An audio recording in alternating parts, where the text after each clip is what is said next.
Today, we have another great interview with a successful multi-unit franchisee. And this is a Tropical Smoothie franchisee, and his name is Cesar Coronado. But let him introduce himself. Let's go ahead and get started. So welcome, Cesar, to our podcast today. So glad to have you here. Thank you for having me. I'm really honored to be invited and excited for our conversation. That is fantastic. So let's go ahead and get started with the very beginning of your journey. I know that you've been in franchising now for a few years. But let's start first before you became a franchisee. Tell Hmm. me, what was your life? Where were you? What were you doing? And how do you end up in franchising? Yeah, so I'll start from the very beginning. I come from humble beginnings myself. My family is from the countryside of the Dominican Republic, something that we've discussed in the past. I remember when we first met, I asked you, I'm like, Aisha, are you Dominican? You remind me, of some family, like you look like family to me. Yes, yeah, that's because my dad is Cuban, so I very much look like the Caribbean side for sure. Yeah, for sure. And even though I was born and raised in Brooklyn, I spent my summers in the DR. And, those experiences, tending crops, swimming in rivers, exploring the mountains, they shaped a lot of who I am as a person. My mother, she raised three of us on her own. She's a natural born entrepreneur, and she instilled in us the value of education, hard work, and the importance of working with foresight, right? So I'm sure you can imagine, not easy, and to watch her, that inspired us, right? And she always taught us to treat everyone with respect, the old adage to treat the janitor and the CEO with, the same amount of respect is something that I was taught very early in my youth and something that I live by to this day. And thanks to her guidance, I have the privilege of being the first person in my immediate family to attend university. All right, so very, very privileged to have the upbringing that I had. Professionally, my background is in international business and finance. In university, I became fascinated with business. It was just, I was a natural born entrepreneur. I would consider myself. I had my entrepreneurial bouts in my youth. I sold sneakers. I sold juices, reselled. And, I immersed myself in learning the drivers of business, right, and high level business. And before my internships, I worked in full service restaurants, right? So I was pretty familiar with, high level operations for full service restaurants by the time that I, culminated my degree. And I was fortunate enough in my time there working at these full service restaurants to be able to contribute to the growth, right, of the operations and the establishments. And later, toward the end of my degree, I had the opportunity to work in asset management. I assisted in the management of an international debt portfolio. And, that kind of gave me a bout into corporate life, right? And, I kind of saw where that path could have headed. And, when I graduated, it came time to make a decision. Well, are we going to go corporate or are we going to pursue, what I consider to be a natural calling of entrepreneurship? Wow. So first of all, I love your mom. At some point in time, I'm gonna have to meet her. I love her too. Yes, and I my dad was the same way. It's all about education. It's all about developing yourselves and being humble. So that is fantastic. So I guess you decided to go the entrepreneurial way. And how do you discover franchising? Yeah, that's a great question. And it was a journey, right? It was a journey. My studies in finance, it led me to appreciate, that there are different paths to financial freedom, which is, a goal that a lot of entrepreneurs share. And, finance was the main path. I was already on that path. But what were the other lanes, right, on the so-called highway to the destination of financial freedom? Real estate was another one, that was of consideration for me. And then entrepreneurship, all right? So going into business for myself. And, I recognize each has its pros and cons, right? But when it came time to choose, I was fortunate to have a friend, right? And this friend, who is now my business partner, his skills complemented mine, and together we sat down and we thought through what going into business would look like, and we realized that combining our backgrounds, mine in operations, We have an overlap in finance, and then he specializes in human resources. We recognize, this would allow us to build something special. And so we both share core values, right, which is something very, very important. Very important, because when you're going to have a partner, you have to have alignments in what you value and complement your skills, right? Because you have certain strengths and then he has certain strengths, and that is what makes a partnership, they being able to complement each other, but on top of that, having the similar values, such a great thing to have. Yes. So keep going, Yeah, keep going. it helps. It certainly helps. And when things get tough, like they undoubtedly will, right? To have someone that you're thinking similarly, right? It helps a lot. And we're believers. We're both believers. We believe in people. We believe in hard work, right? And we believe in the gift of vision, right? Something that we share. And so we saw the potential to rejoin forces. So we decided to venture into franchising, right? That's where we set our minds to, and we identified a business opportunity that aligned with our skills, our values, and it just made sense. It just made sense to take the leap, and we're very happy we did. So, but okay, but how do you choose? First of all, how do you define franchising? What makes you think franchising versus creating your own business? And yeah, and how do you then eventually chose the brand that you did? Well, that's another great question, right? Because you can start from the beginning, you can start from scratch. And, as we thought about it, we recognized the upside of doing that, right? Starting from scratch, you get to build, from day one, right? And going back to building with foresight, we recognize if we chose to do that, there would be a lot of upside, but then the opportunity cost was high as well, right? To have to build a brand, to have to build systems, the trial and error. We recognize that if we could find a concept that aligned with who we were and that checked the boxes for us, that it would be very interesting and compelling. And so how we sat down, we approached the search methodically, right? We're both finance guys. So gathering and filtering data, that's second nature to us, and that's what we leaned into. So we vetted literally over 500 concepts, right? We Wow, purchased 500 franchise concepts? 500 franchise concepts. Wow. Yeah, I mean, we were purchasing lists left and right. We threw them in an Excel sheet, created pivot tables, graded them on key metrics, unit economics, seasonality, operational complexity. And, something that I would like to share with the listeners is that every business operates with three key levers, right? Human capital, financial capital, and technology. All right. So think human capital franchising, right? We can build these stores, but if we don't have people staffing these stores, there's no way to scale. Financial capital, think real estate, right? How do you scale in real estate? You need more capital to be able to purchase and expand your portfolio. And then technology, right? So think applications, think code. Understanding the balance of these levers helped us identify for us what the right business was. And that's when we found Tropical Smoothie Cafe, right? And I'll tell you, Aicha, we fell in love almost immediately, right? It checked a lot of boxes for us, along with the financial, the operational, and then the industry, right? It was going where we wanted it to go. And I think it's important to know it's important for us as people, and it's important for those that are listening, right, to consider your personality and your lifestyle as you go on this search, Yeah, right?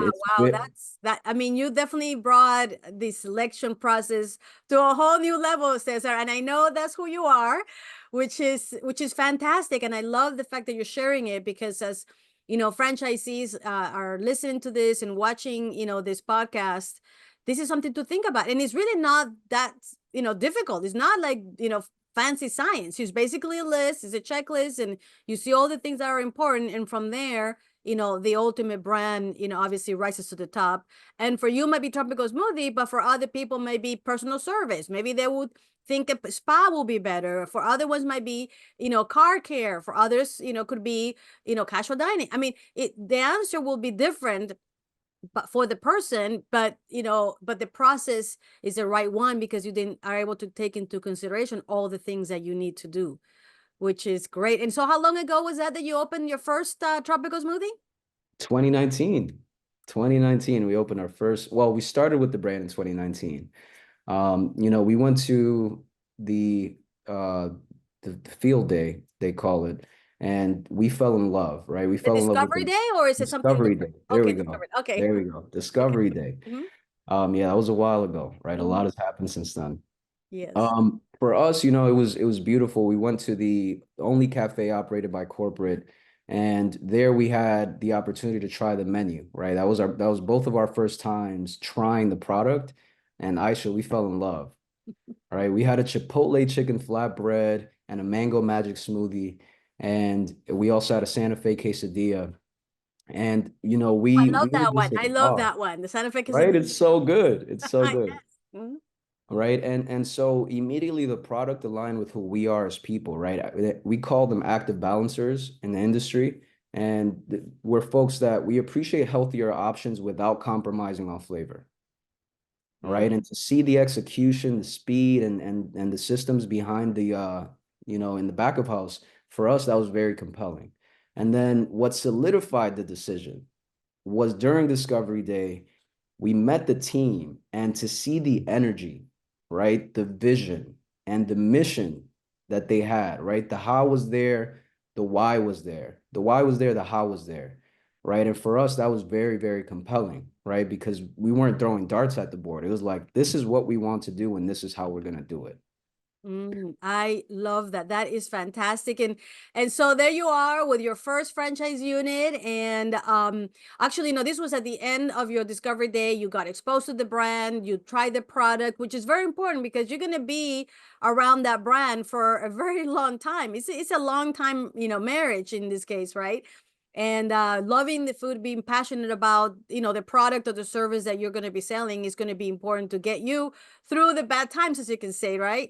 Oh yeah. And the good news is that you were not alone. You had someone that you can partner with. And that's not the reality for many franchisees. A lot of franchisees are doing it on their own. They're alone Mhm. and they had to make decisions and go through the good times and hard times all on their own. But you had a partner that you were aligned with, and then you found a brand that you had alignment with.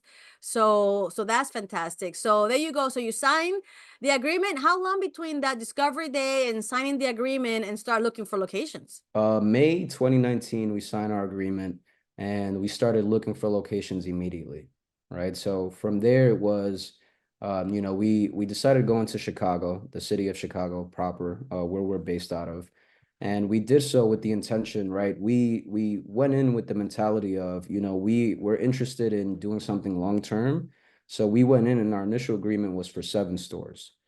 Um, Blessed and fortunate to say that we have fulfilled that agreement and under the timeline that we had set out, which was 4 years, we did so in three and some change.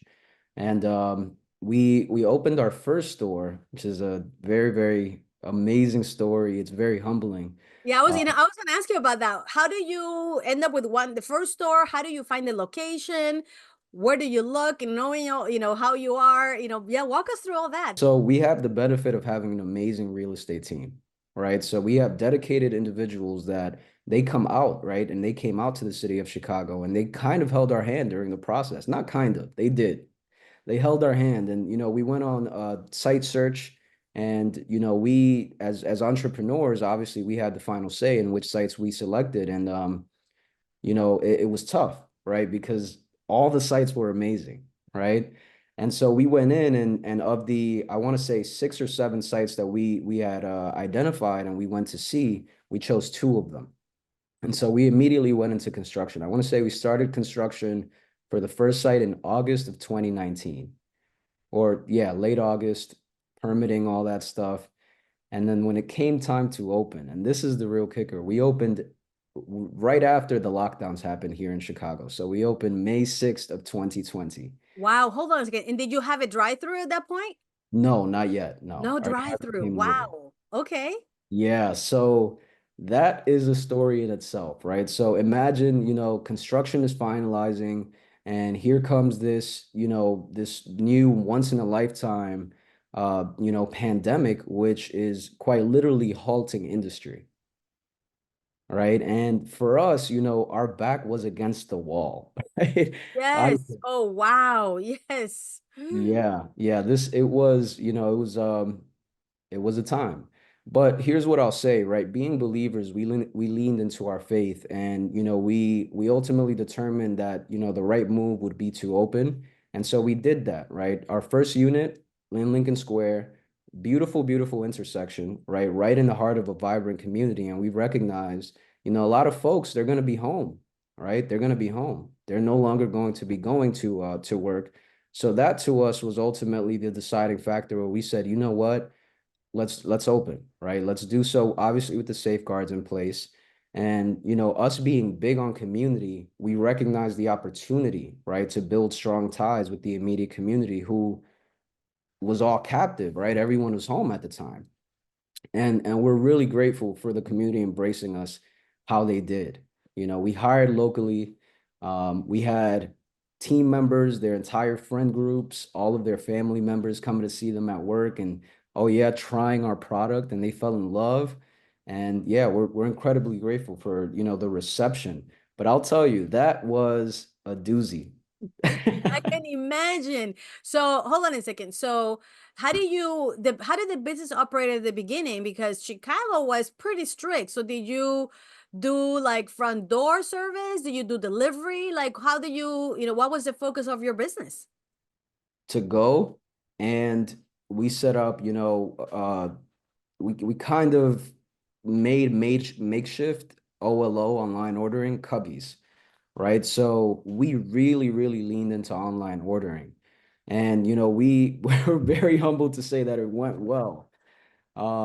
That year, we even received the TSE highest digital transactions, which was a testament to, and I think we were all surprised to the success that was third party, right? That came in, but it was really to go, right? We set up the safeguards in place. We had temping for everyone that came in, panels up, plexiglass panels for the registers, 6 feet distances. We were, minimizing the amount of people that could be in the cafe at one time. And yeah, it was a lot, but we made it happen.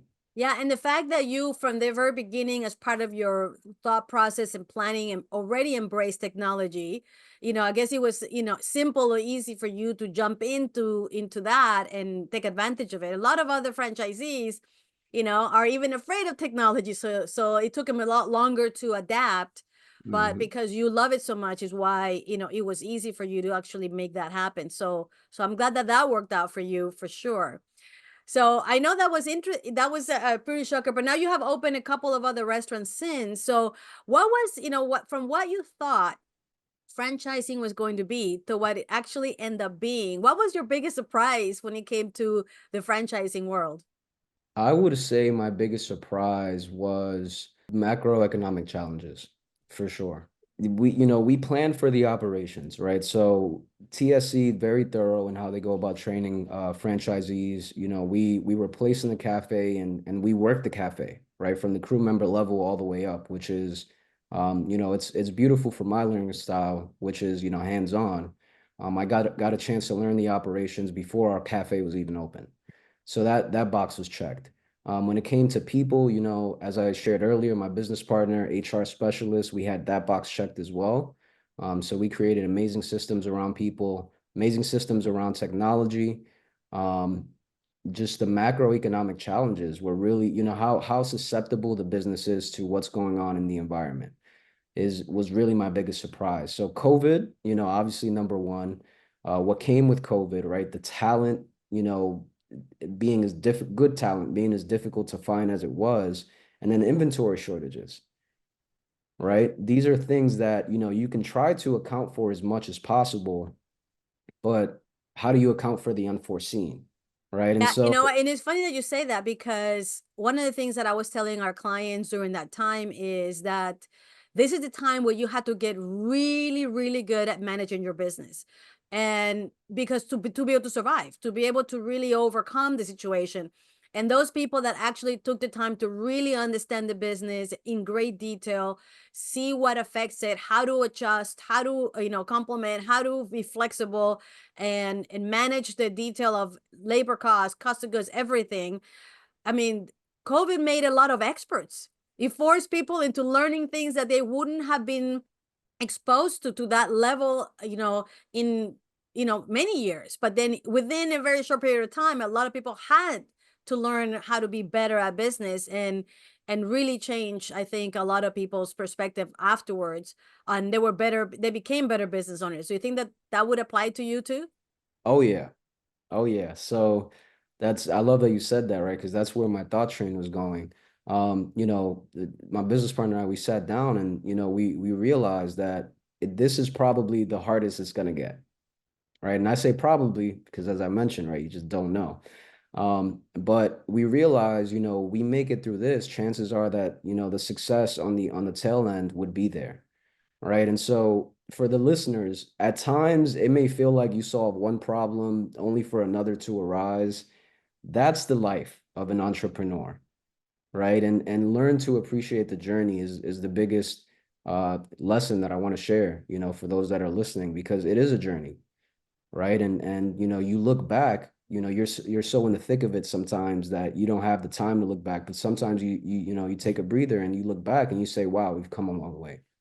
And yeah, to your point, it forced us, to get better hiring, to get better with inventory management, to streamline our operations. I think for the whole world, right, it kind of forced the world to embrace technology a bit more. Us being on Zoom now is a testament to that, right, which wasn't Exactly. a thing pre-COVID. So yeah, I would say the biggest challenge probably has been just the macroeconomic or the biggest surprise. Yeah, it's interesting because we in July celebrate our 8th anniversary. So we actually have been using Zoom before Zoom was a thing. And Wow. people ask us, "Oh, how did you embrace technology?" I said, "Look, we have always done it this way, and have been using Zoom for a long time. But through COVID, it just became more normal. Which now going through online learning and Zoom calls and education, as you know, you're going through one of our programs, but we're going to get to it later. It's just the way that we do things for sure. So that was your biggest surprise. Now tell me, as you're running now your business, what has been the most difficult thing? What has been the thing that has really been a challenge for you, and you may or may not have fully overcome it at this point? I think we have stumbled a lot, right? And I will share that humbly, right? It happens, right? And to the earlier point, you learn to appreciate the journey. Where we're at now, the critical item, the critical task in front of us is managing high level operations with the rate of growth that we want to see happen for the city of Chicago. So, it's a delicate balance, right? Because as you continue to open and you put your energy and focus in successfully opening new cafes and ensuring that the community is involved and is embracing the cafe, you need to make sure that the cafes that came before then are also continue to be highly managed, right? And so I would say that's probably been the biggest challenge, short term that comes to mind and think of. Yeah, so you have grown from 1 to 7 fairly quickly. Did you build them from scratch, all of them, or did you acquire any of them? Yes, we acquired one, so we built all other six. Okay, so mostly just build outs. Okay. So Mhm. you had to develop leadership pretty fast. So what do you do to have the next leaders ready? And how many of them are internal promotes versus external hires when it comes to your leadership? Yeah, so as of right now, we're very proud to say that we have one external general manager, and the rest have been promoted internally. That to us has been, the biggest learning in this past year, right? And I can't take credit for that, right? I want to give credit to other franchisees, specifically Ed and Hanny out of Michigan, and they're also here in Illinois, and also Salem with Serve, who, they've shared with us, right, their biggest learnings. And Aisha, as you know, I love knowledge, right? So I really appreciate, that, and that's just a testament to the network of franchisees here at TSC. But these groups, they've shared with us like, hey, these are the biggest learnings. And when we met at the convention this year, it became very clear to me that building a team needed to be a focus. And so that's what we locked in on, right? Building a pipeline, building that understanding of our team that that's our preference, right? We would prefer to promote from within. And where we are now is, the program's developed and the system is operating. And yeah, we have only one external hire GM. Why are you focusing so much in internal promotions? Why is that so important for you? Well, you teach them, right? You teach them the culture of your company, right? You teach them the things that really matter and how to move the needle, right? And then your retention just goes through the roof because there's buy-in, right? You invest in people professionally and personally, build those relationships, and they'll do for you what you'll do for them, right? So we've seen, our highest success, our best managers come from within. Yeah. Now you shared that you came from humble beginnings. So how have you managed access to capital? I know a lot of franchisees, that's one of the things that, or aspiring franchisees, is one of the things that they are worried about, think that is hard to do. So how have you managed that, access to capital? Well, we initially we self-funded five, right? And that came through collaboration, my business partner, myself. We decided to self-fund five, and we did so for a few reasons. The main reason was to display to the concept how in it we were, right? Skin in the game. And as of recently, with the performance that we've had, you have to perform in order to get access to capital, right? And so we are fortunate to have amazing capital partners, and we're excited about where the future is going, right? With us having such a light balance sheet. Yes, no, definitely, for sure. So what have you loved more about this journey? I mean, you have gone through ups and downs, and but you have been very thoughtful about the process. What have you enjoyed the most out of this journey? I've enjoyed a lot of things. Um, I've enjoyed the lessons, right? The personal growth, the lives that we've touched, the community that we've built, with our team. It's so inspiring and humbling to have, those conversations where they come and they share, man, this is nothing like my old job. I really love it here. And seeing the positive impact we've had on their lives, personally and professionally, it motivates us to continue creating that positive environment for them. In the communities, right, that we are a part of, we're big parts, and we like to consider ourselves as staples of the community, or at least we try to be, right? We're part of every chamber, and chambers know that they can call on us, right? Whether it be to donate product or a gift card or to come on site and blend, right? To be an attraction for events. That to us is very exciting. So really just, the growth, the personal growth for everybody that's been involved in this, and of the communities that we've been in. That's been the best part. Yes, definitely. And somewhere along your journey, you found us. You found the American Franchise Academy. So what were you looking for? How did you find us? And how did you decided to engage with our educational programs? Yes, so I'm a big believer that knowledge is everything, right? And it became very clear, as we were building, I found myself and my business partner, we found ourselves building systems for different functions, right? And so we decided to introduce a new function at the time, the district manager function, and that was done with foresight, right? I remember one of the questions you asked when we first met was, Cesar, you have 3 units. You're getting a district manager for 3 units. And I shared, well, we had 2 units at the time. We were getting the third. And I shared, yes, and I shared our plan with you. And, you're like, wow, okay, that's interesting. Right. And so that's Yeah, that's how you were definitely ahead of the curve when it came to which I thought was brilliant, clearly. And but I was very curious because that's is rare. Usually people come to learn about the program once they already have the units and the district manager in place. So yes. Yeah, and so for us, it was like, well, what's the best way to build this function, right? And this is a function that we hadn't seen before, so we went to the information gathering stage, right? And that's when I came across the AFA and the district manager training program. And it was so much so, right? I recognized the value immediately, right? Just going through it, I'm like, wow, this is a thorough program.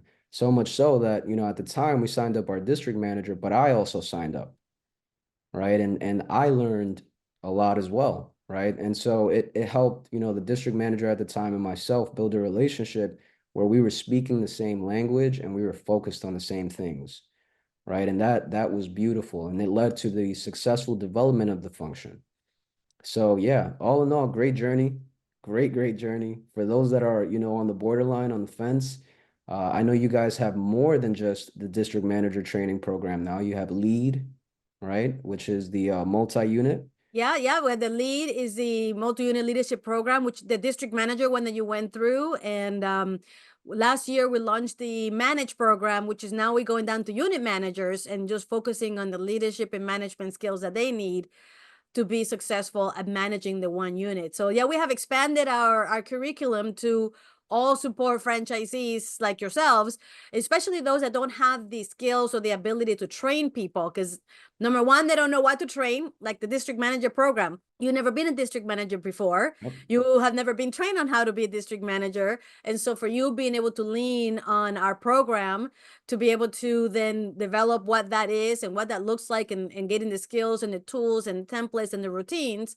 that's what the program is designed to do, to be able to give franchisees skills and their team and the leaders the skills that they themselves don't have or don't have time to have. So as you keep growing, Cesar, and you have more district managers in the future, make sure and send them our way so that we can Oh help yeah. you train them. Yes. Mm-hmm. Oh yeah, and I love the style, right? You guys are very framework oriented. It's very actionable.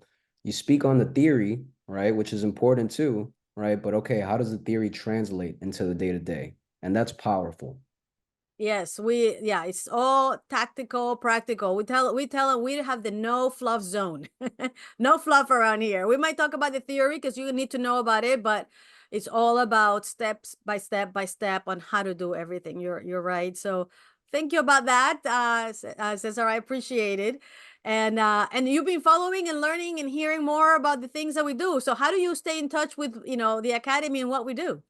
Oh, I'm subscribed. I'm subscribed to the email list. I'm also subscribed to the YouTube. Aisha, you're an amazing individual, and your selflessness with sharing information is a talent that's amazing, right? And something that, for those that are seeking knowledge, I mean, this place is a plethora of knowledge, Hmm. right? You have experienced operators leading the organization, so they know what they're talking about, people. They know what they're talking about. Yeah, we definitely love that, and our focus is, we say that our purpose is to help protect the American dream of business ownership through franchising, and that's our purpose. That's what we do every day. I had a very long career in the industry that I loved, and now it's time for me to pay it forward, to people like you and the people listening to this podcast for sure. So, of all the things that we have not spoken about, because I mean, you have also a wealth of information and experience that you're in the midst of going through it right now.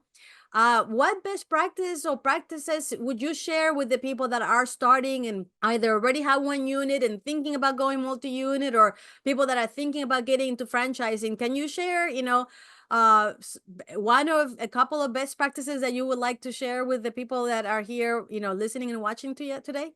Yeah, yeah.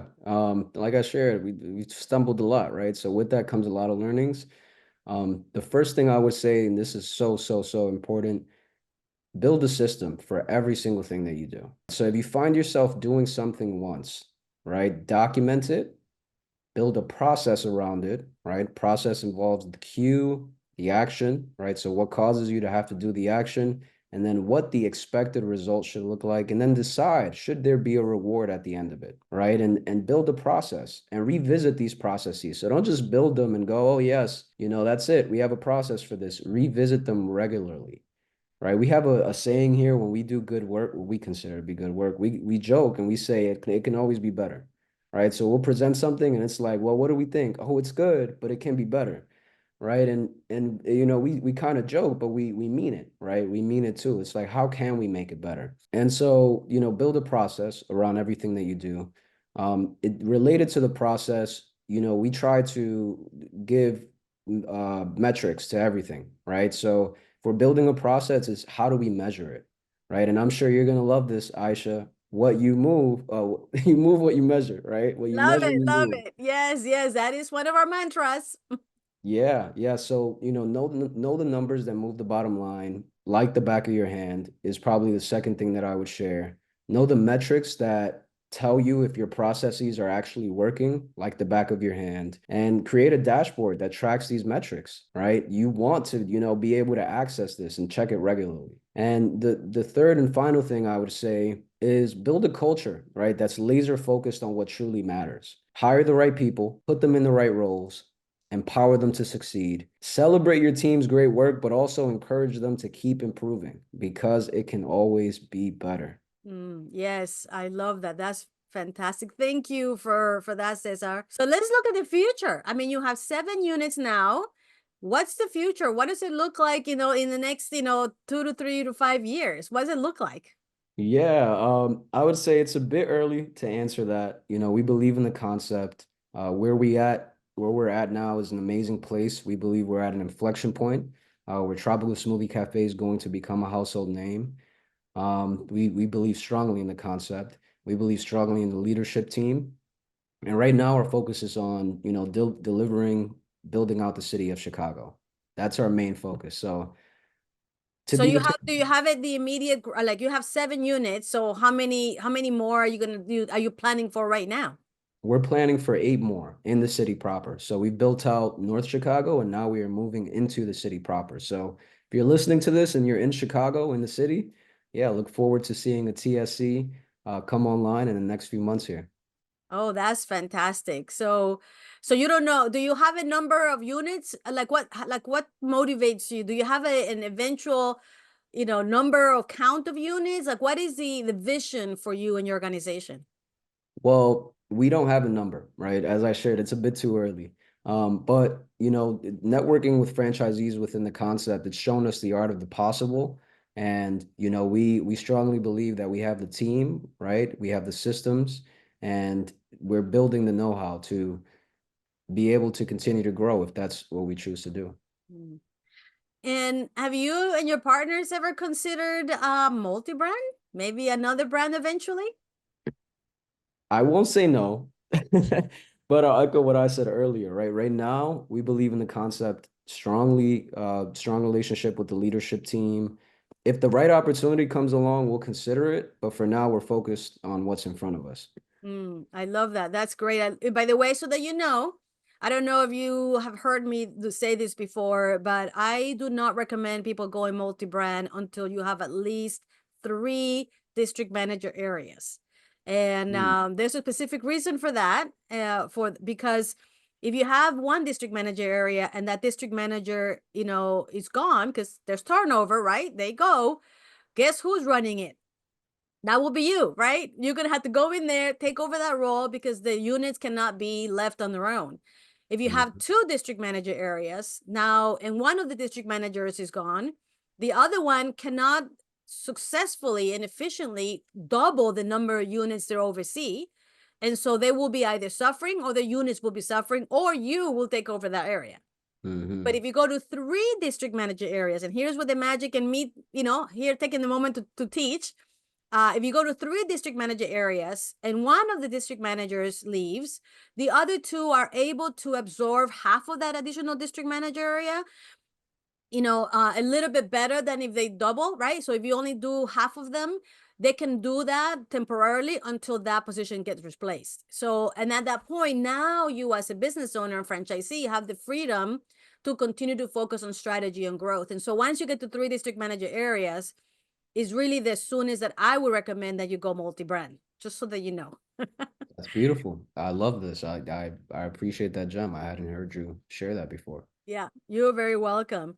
So with that being said, we always start, you always start, or you should always start with the end in mind. And I don't know if you have an end in mind yet, but do you have an exit plan? I mean, you always, obviously you're very young and you're doing fantastic. You're just growing your organization, but do you have an exit plan? Do you foresee in the future, what will be your exit, if any? Or what's your thought on that?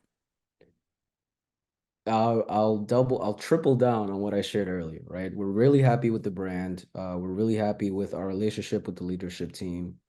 We're focused on the present, and as of right now, we do not have an exit plan, right? Okay. We are aware of the options, right? We are fairly well versed in, the opportunities that come with exiting. But for now, we have a mountain to climb, right? And our goal is to reach the summit. Love it. Yeah, because eventually as you're building this very solid organization with a solid team, the options for exit will be multiple. You could actually just have your leaders run it, or you could, as you're building a package, because as you know, when you build a package in the franchise world, it's much more attractive for the exit. But you're right, you're so young and so many things that are happening right now. You're probably just excited about what's going on.